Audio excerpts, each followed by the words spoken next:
Hi, welcome. I hope I'm visible. Hello, everyone, to a good Sunday, happy Sunday. I hope everyone is having. Uh, this is a kind of a short session. I've kept a live session. I've kept on uh, how to the art of suffering well. This art of suffering well is something which this came across to me as an article in. I read it on Facebook some years back. I think some years back I read this thing in Facebook, and this actually struck a chord in me, a deep chord in me. And I did not know Thich Nhat Hanh at that time, and I did not know about Buddhism and mindfulness and all these things. But there was suffering in my life. I just come up with a very from a very difficult phase in my life, and this was very very resonating with me. And I shared it on Facebook, and people liked it also. So I just thought, why not do a quick session on this book to get. So this basically this extract is on based is in the book No Mud No Lotus by Thich Nhat Hanh. This is basically an extract from the book. So I will just share my screen before just moving forward. uh, if you have not yet joined my Facebook group, you can join it. The link is there in the description also, and also it's here also. So do join my Facebook group. It is on mindfulness, and I share a lot of tips and insights on mindful living and how to live a peaceful life, right? So this you can join. This is Mindful Living Mastermind Facebook group, right? Next update is that I conduct this free masterclass on 3 secrets on how to break free of difficult mental emotional patterns and find peace and healing in the present moment. So this masterclass I do every Friday 9 p.m. IST. This is a live masterclass that I do every Friday 9 p.m. IST. So you can register on this link and attend one class. So I'll give you certain pointers which you can apply in your daily life and break free of these patterns of stress and anxiety and overthinking and confusion. How we can come out of it. Because I have gone through these patterns, and there was this thing where I said enough is enough. I don't want more suffering for myself, right? So I'll share certain insights, certain tips. I'll also talk about my mindfulness community. Mindfulness, this is a paid community that I have. A brief intro I'll give about that. So if you're interested, you can also join me in that community, where it will be a more kind of a deeper discussion on a lot of things. If mindful living is something which resonates with you, you can join. And third update is, if you feel there is anything which is stopping you from living a mindful life, uh, uh, where you have certain difficult patterns in you and you want to overcome those patterns, but there are some blocks on the way, or you don't know how to meditate. You want to meditate, or start your meditation routine, or start your meditation practice. You can schedule this free one-to-one clarity call with me. This is only for a limited time. right? So you can schedule this with me, select the slot, and I'll have a discussion with you. Whatever little tips or insights that I know what I can help you with, I will do that. So you can schedule this call. The link is there in the description also, and you can register, right? So now let us start. um, I would not like to know whoever is joining from where. Like, so you can share your name and or which location you are joining from. It will help me. Otherwise, I cannot see the. I can only see the numbers. I cannot see the names, right? Okay. So let us start. Let me just share the and any questions, any reflections, do share in the chat. Any questions you have, we can discuss it at the end, or you can put it in the chat. I will, what as the questions come at the end, I will take through these questions, right? Let me please allow me to share my screen, right? So I think you all can view my screen. Yeah. Yes. So this is basically transforming suffering. This is the article in tricycle.org, right? So I just thought to just put it as a PDF, and I will just share uh, this article. So, and I'll actually read through this article and share my insights also along with this. So Thai says is that we all want to be happy, and there are many books and teachers in the world that try to help people to be happier, yet we continue to suffer. I hope everyone can hear. Can Hello, Padma ji. Hi, hi. Oh, Sandhya ji. Hello, Sandhya ji. Welcome from Mumbai. Thank you for joining.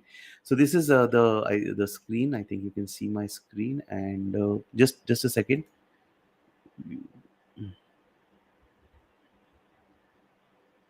Just let me once again share my screen.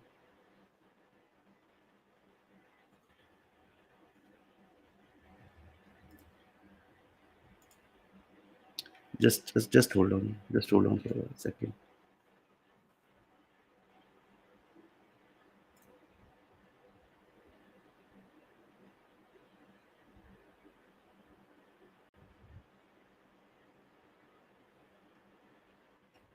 Okay, I don't know what is. Okay.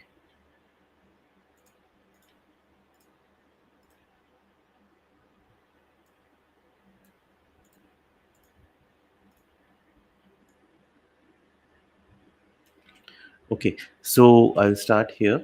Um, Thai says that when we suffer, we tend to think that suffering is all there is at this moment, and happiness belongs to some other time or place. Right? We always get so stuck in suffering that we just think that happiness belongs to some other time or place. People often ask, "Why do I have to suffer?" uh, Thinking should we should be able to have a life without any suffering is as deluded as thinking we should be able to have a left side without a right side. So basically, Thai is trying to say that both suffering and happiness are essential, right? We cannot just have happiness, right? We Happiness comes with suffering, so both are like complementary, right?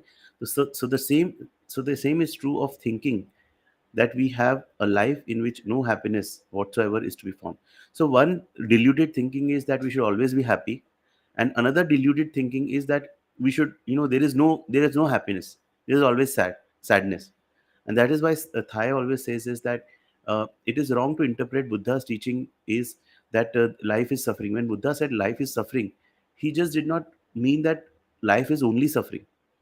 When he said life is suffering means life is suffering, but we life is happiness also, right? So we have to choose where we have to be, right? So if the left says right, you have to go away, I don't want you, I only want the left, that's nonsense, because then the left would have to stop existing as well. So the left cannot exist because left cannot exist independently, right cannot exist independently, both have to exist. So that way happiness and suffering both coexist, and thinking that only one should be there, another should not be there, is not right. If there is no right, then there is no left. When there is no suffering, there can be no happiness either, and vice versa, right? If we can learn to see and skillfully engage with both the presence of happiness and the presence of suffering, we will go in the direction of enjoying life more, right? What basically, so basically what Thai is saying is that We have to learn the skill of engaging with both happiness and suffering. The problem is that we don't have the skill in us, right? We just have a very narrow view that I should always be happy, right? Or suffering should not come to me. With that view, we cannot live, we cannot enjoy our life. Because when we have that view, what will happen is that worry will come in us, that when the good times are there, there will be worry that the good times should not end. When bad times are there, there will be despair that the good times will never come, right? So we have to learn to skillfully live the life, and know that where happiness is, suffering also is just round the corner, and where suffering is, happiness is also just round the corner. So Thai says every day we go a little farther in that direction, and eventually we realize that suffering and happiness are no two separate things, right? Now, Thai gives an analogy here of weather. So he says cold air can be painful if you aren't wearing warm clothes, right? If you are not wearing warm clothes, then the cold air, winter kind of a season, can be painful. But when you are feeling overheated or you are walking outside with proper clothing, the bracing sensation of cold air can be a source of feeling joy, right? So there are, in two different situations, the same cold air can, in one situation it can be feeling painful, in another situation it can be feeling, you'll feel joy, right? So Thai is trying to, so it's relative, it's all relative. Thai is trying to say that suffering is not some kind of a external objective source of oppression and pain. There might be things that cause you to suffer, such as loud music or bright lights, which might bring other people joy, right? So something which is making me suffer may bring other person joy, right? There are things that bring you joy that annoy other people, right? The rainy day that ruins your plans for a picnic is a boon for the farmer whose field is parched. How deep is this, this thought, that if there is, suppose, a rain that destroys your plan of a picnic, the same rain actually is a boon for a farmer who has to get the crop up and sell that crop to feed his family, right? So this skill we need to cultivate, that our suffering can be someone else's joy, right? So we cannot look at suffering only in isolation. Now Thai says that happiness is possible right now, today, but happiness cannot be without suffering, right? Happiness is possible, but happiness cannot be without suffering, right? So if we think that happiness is somewhere far far away in the future, no, happiness is right now, but it comes along with its suffering. So we need to first cultivate, we need to basically in this moment cultivate the skill of watching suffering from a different angle. And if we can do that, then happiness is also here right now. What we do is that we don't do that, we always think and project that happiness is something in the future. So what Thai says is that always when you walk, you should walk saying that, mentally you can say, I have arrived, I am home. I have arrived, I am home. That this moment I have arrived, there's nothing, no future moment where I will find happiness. Okay, so Thai says some people think that in order to be happy they must avoid all suffering, and they are also constantly vigilant, constantly worrying. They end up sacrificing all their spontaneity, freedom and joy. This isn't correct, right? Right? You It's a wrong thing to say, think that in order to be happy I must avoid all suffering. Thai says that if you can recognize and accept your pain without running away from it, you can discover that although the pain is there, the joy can also be there at the same time. So what we basically do is that when pain comes, and this I also teach in the masterclass, on the Friday masterclass, is that we need to learn and to recognize and accept our pain. Otherwise, what our society teaches us is to run away from the pain, right? Run away from the pain. No schooling system teaches us how we can handle our pain, and that is the biggest problem. So we are not taught. So when the difficult things come up in life, then either fight with them or we run away from them. And we run away by how we run away is that we either immerse ourselves in work, or we do unmindful consumption, like watching too much TV, or consuming alcohol or those kind of substances, to just repress the pain. So the Buddha's teaching basically is that you can only heal your pain once you embrace it, embrace the pain, right? So it says that if you can recognize and accept your pain without running away from it, you will discover that, so just I'm just sharing from my experience. When I have seen pain in my life, When I have sat with my pain, that right now this pain is there, right now I accept that this pain is in me. I can actually find a sense of peace within me. The biggest problem what happens is that when I try to run away, or when I don't acknowledge my pain, when I kind of want a particular different situation from what I am right now, that is where actually the pain is. When I'm aware of my pain, I'm aware also of that a beautiful mindful energy that is in me, which is peace for someone, or I cannot exactly name it, but a peaceful feeling, right? And that peaceful feeling actually helps take care of the pain, right? So any thoughts, any reflections you can share in the chat, or any questions also you can share, which whatever from my little knowledge I will answer, right? Okay. Now, moving forward in this article, it says it's like a, I think, 6-page article. So it's a not very long article. It will take only, I think, 15-20 minutes more. Some say the suffering is only an illusion. I will just kind of 25. Huh. Some say suffering is only an illusion, and that to live wisely, we have to transcend both suffering and joy. Great. This is beautiful, right? uh, some people what they think, and this what they teach, and this is also for me also, it was a learning. I always like this that it's all an illusion. You have to get out of this. And so Thai, what he says is that I say the opposite. The way to suffer well and be happy is to stay in touch with whatever is going on, right? That right now, whatever is going on in this moment, I stay in touch with this.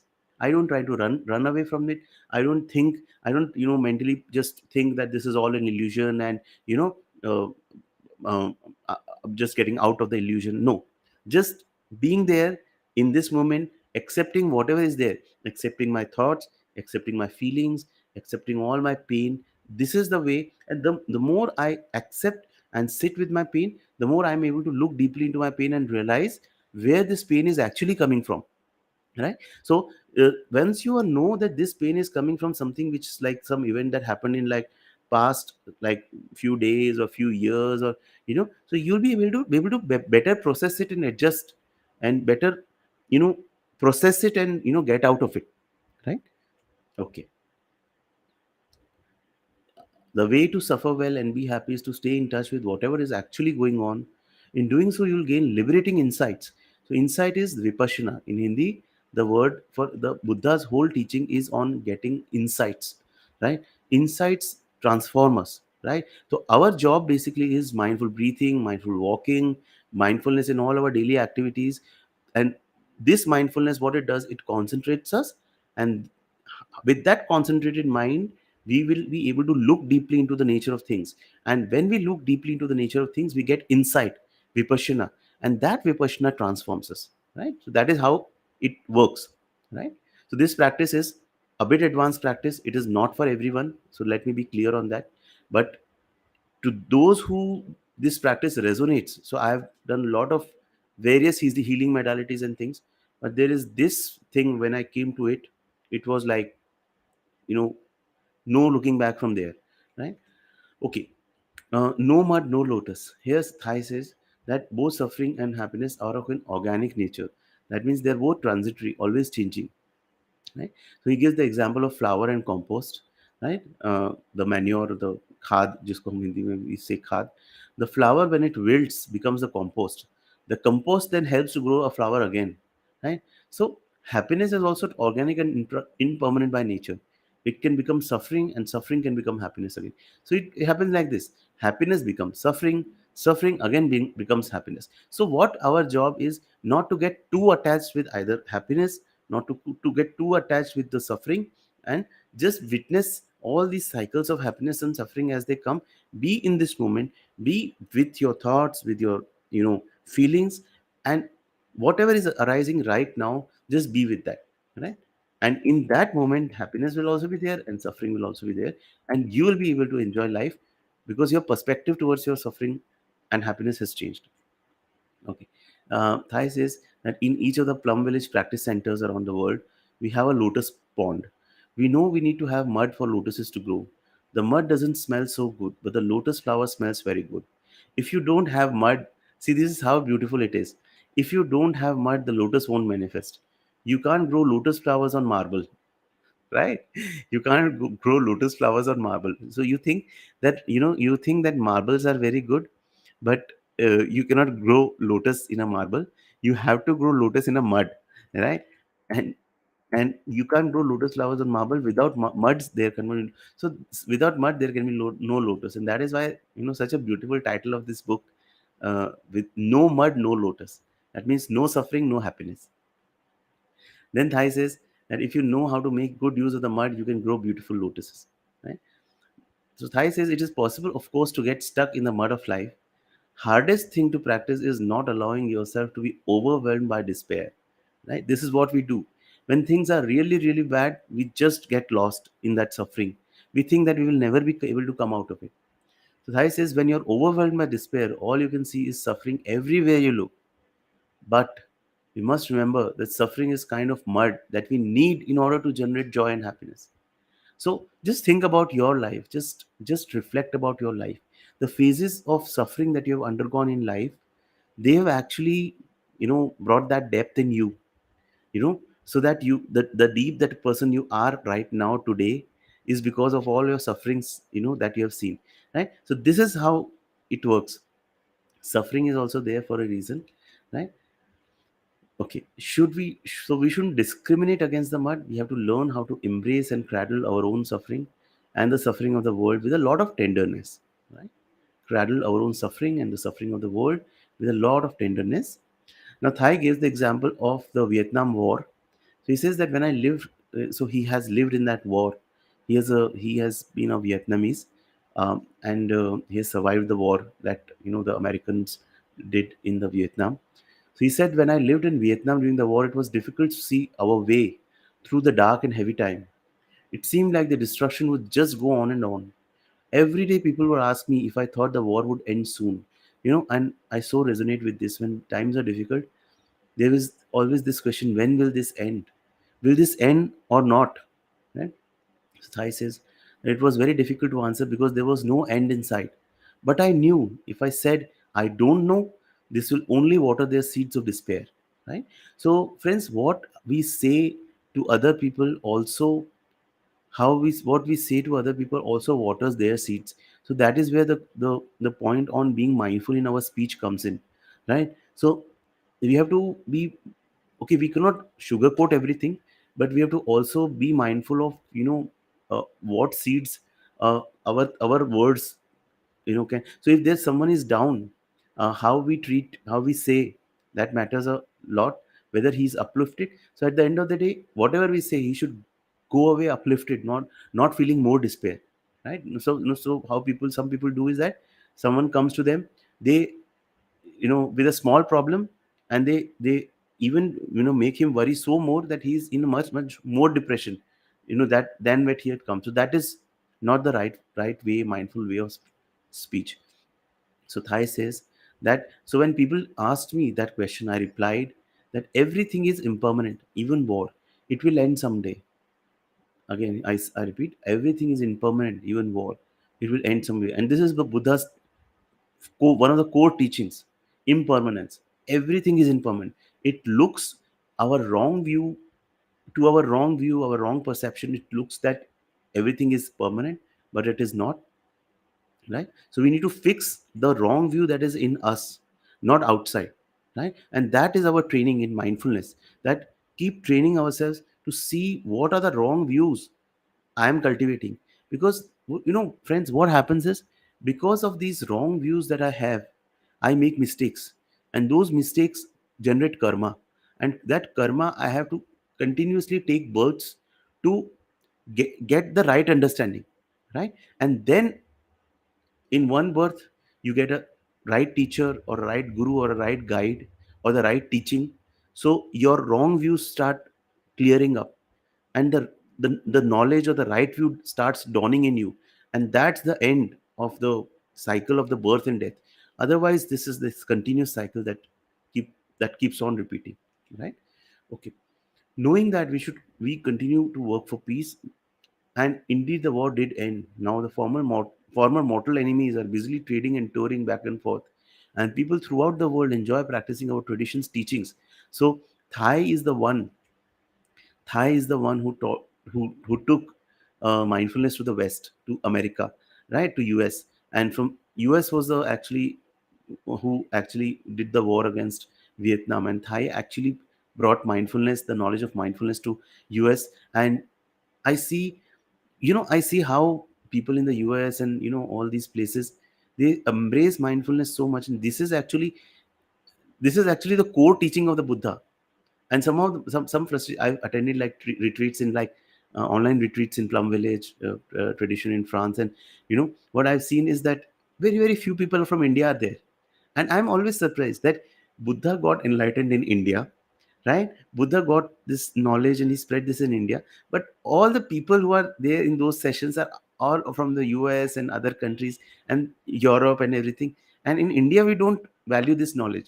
So so that was like one of the prime reasons that I wanted, that I want to do something to spread these teachings, right? This is from our land that these teachings are coming out, right? So okay, I know this is not the best way to think. This is one world family, but there's just this thing about me, that something where Buddha got enlightened. There, these teachings should benefit people. Okay, knowing that we continue to work peace, the war did end, and if you know how to make good use of the mud. Okay, again, so continuing that mud and flower analogy, Thai says that if you know how to make good use of the mud, you can grow beautiful lotuses. If you know how to make good use of suffering, you can produce happiness. We need some suffering to make happiness. Like we need the mud, like we need the mud to grow the lotus.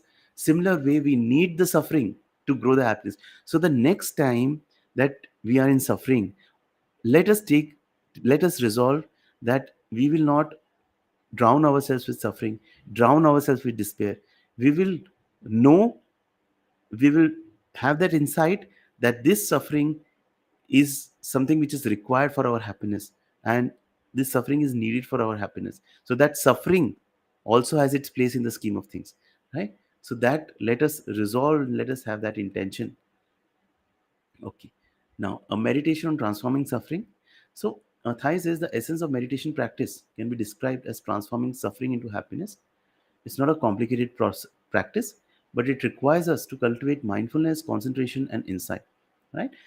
So first of all, we need to come home to ourselves, make peace with our suffering, treat it tenderly, and look deeply at the roots of our pain. It requires that we let go of useless, unnecessary sufferings and take a closer look at our idea of happiness. Right? Take a closer look at what we think is happiness about. Right? Our idea of happiness may be the cause of our suffering. Right? If we have the wrong idea of happiness, that may be actually the very cause of our suffering. Right? Finally, it requires that we nourish the happiness daily with acknowledgement, understanding, and compassion for ours and others around us. This is the art of suffering and the art of happiness, right? So, the art of happiness is actually the art of suffering. So, we nourish our suffering, we also nourish our happiness on a daily basis with acknowledgement and understanding. Now, how you do this? You can do it through journaling, you can sit in meditation, you can do mindful walking, right? Various ways to do this, right? Journaling is a very very good way. When from my life, I can just share is that when I had very very bad experiences in life, I used to journal, I used to write. And when I used to journal, it created awareness in me of my suffering, more awareness. So something which is always there in my head, and I bring it into my awareness and I just jot it down, and that helped release that pain that was there on paper. I became light. So we can all do this practice. We can do something like an affirmations, right?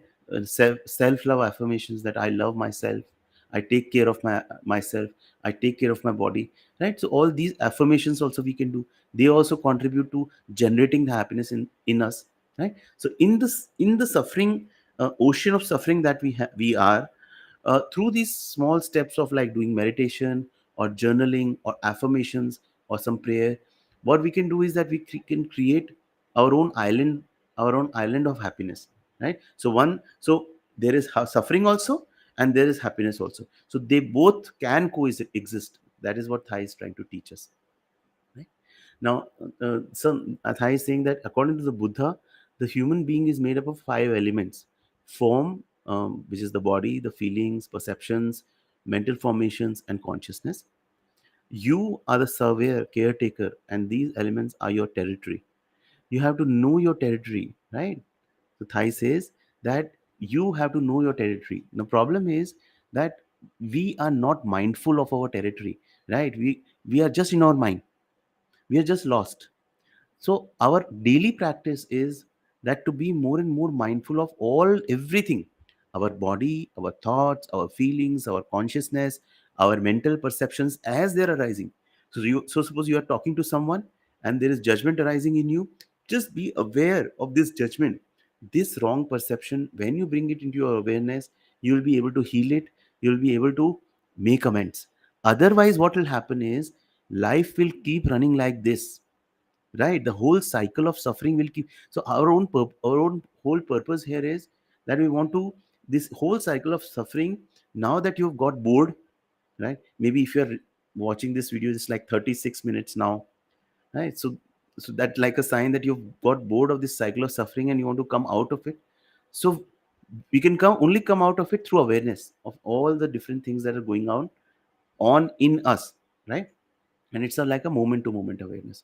So we have to be kind of a owner of our own territory, right? And including what is within you, what including the elements within you that are at war with each other, right? So if you think, we always have this mind, no, mind says one thing and then other, we have another mind, another thought says something else. Just being aware of these opposite conflicting thoughts that are keep on going inside us. So Thai says, in order to bring about harmony and reconciliation, healing, you have to understand yourself. So the Buddha's complete teaching is not like worshipping some deity or seeking some redemption somewhere else. Buddha's whole teaching is to be aware of your mind, to be aware of your all these things that are going on. Be aware of yourself, be understand yourself, right? Begin this practice by looking deeply into your body. Ask, how is my body in this moment, right? Okay, let us do this as a meditation, right? Let us see if we can just do it as a quick meditation. It just takes 5 minutes, right? Just relax yourself.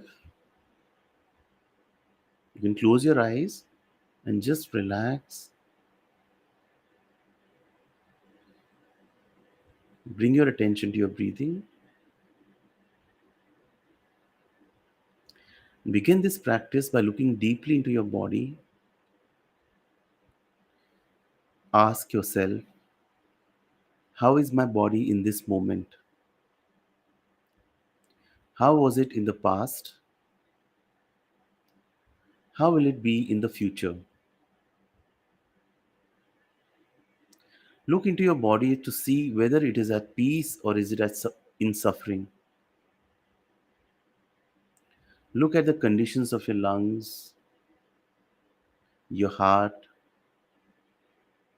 your intestines, your kidneys, and your liver to see what the real needs of your body are.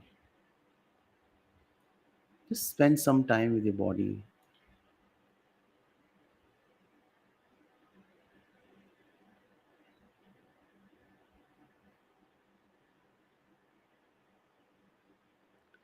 Next, observe your feelings. Observe your feelings, whether they are pleasant, unpleasant, or neutral. Feelings flow in us like a river, and each feeling is a drop of water in that river. Look into the river of your feelings and see how each feeling came to be. See what has been preventing you from being happy, and do your best to transform those things. Practice touching the wondrous, refreshing, and healing elements that are already in you and in the world.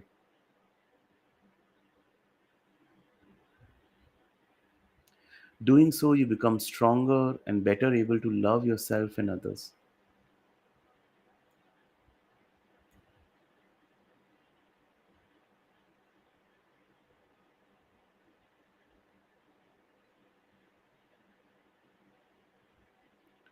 Now meditate on your perceptions. The Buddha observed the person who suffers most in the world is the one who has many wrong perceptions.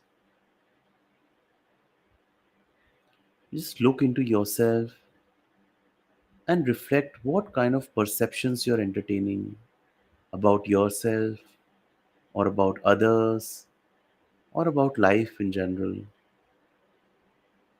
What perceptions hold you back from experiencing the peace in this very moment?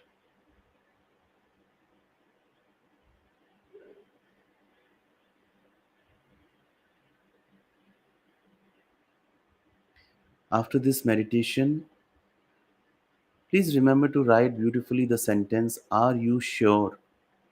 on a piece of paper and tape it to your wall.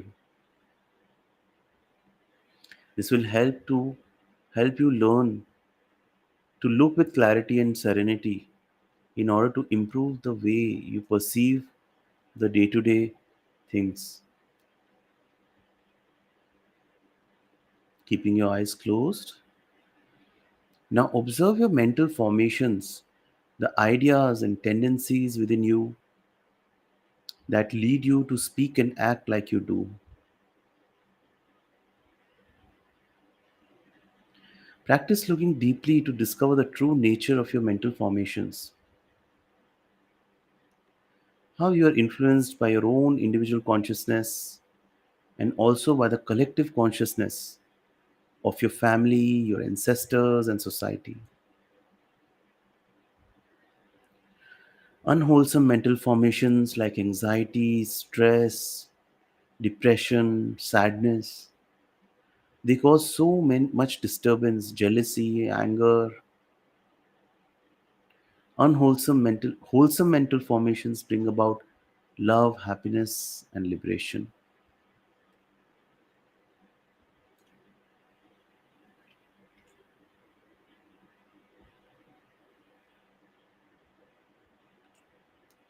Finally, look at your consciousness.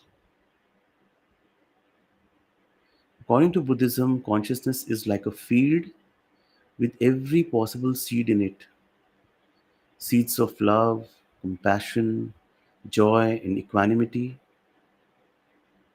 seeds of anger, fear, and anxiety, and seeds of mindfulness, concentration, and insight. It's like a fertile garden which has all these things. Consciousness is the storehouse that contains all these seeds, all the possibilities of whatever might arise in your mind.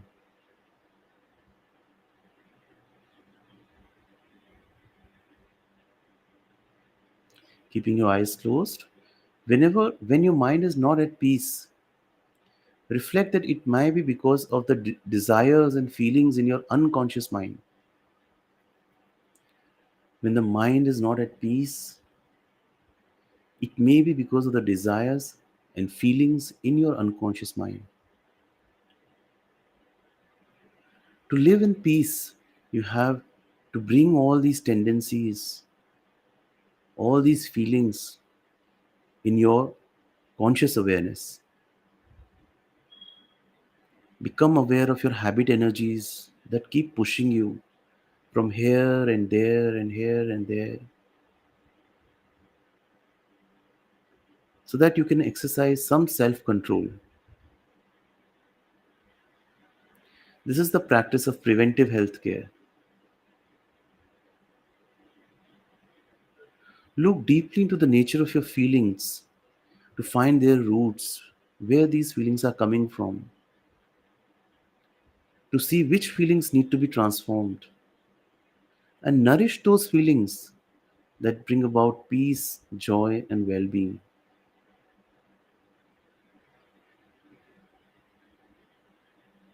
With each breath, we ease suffering and generate joy. With each step, the flower of insight blooms.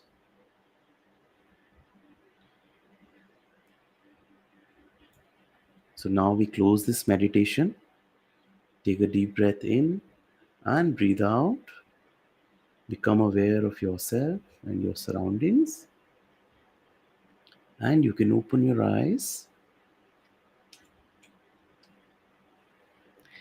Okay.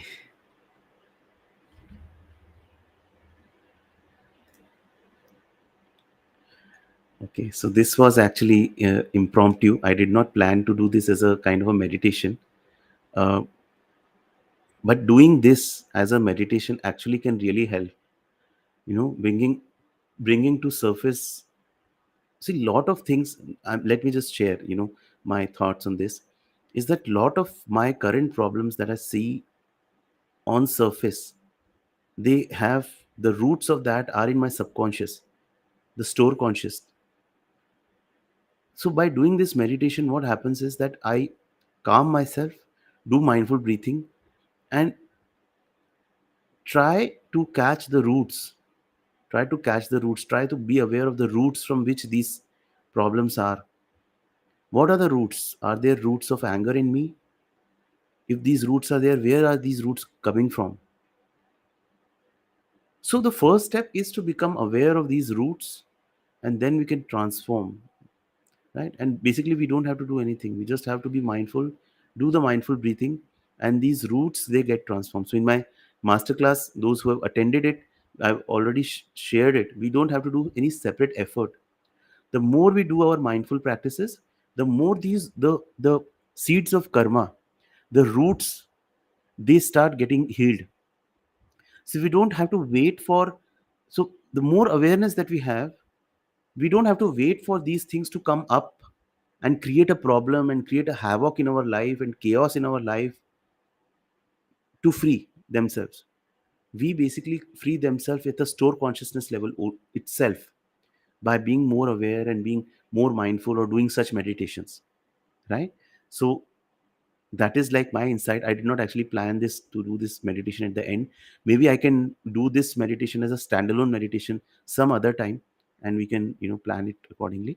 So uh, yeah, thank you, Priyaji. Thank you. Spiritual practices, your teachings helped me in my journey a lot to overcome the composite. Thank you so much. Thank you. I'm just doing my little bit.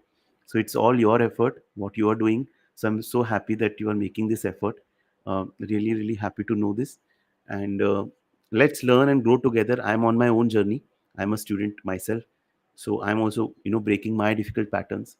Uh, but it's all about how committed and diligent we are in our journey, how with how much honor we do our practices. This will actually matter at the end. So it's not it's not where you start. It's basically your the speed of change. So it's like this, change. So someone at this pace and someone is going at this pace, so that other person will overtake him, right? So just let us be diligent in our practice.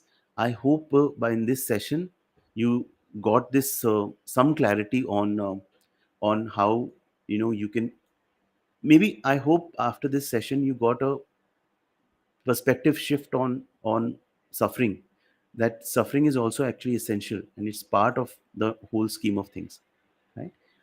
So, anyone has any questions, please ask, or any on mindful living, anything on mindful living or awareness. Anyone had, or any reflections, or anything you want to change in your life, you can ask, or you can suggest, or uh, any feedback, or how we can do these sessions better.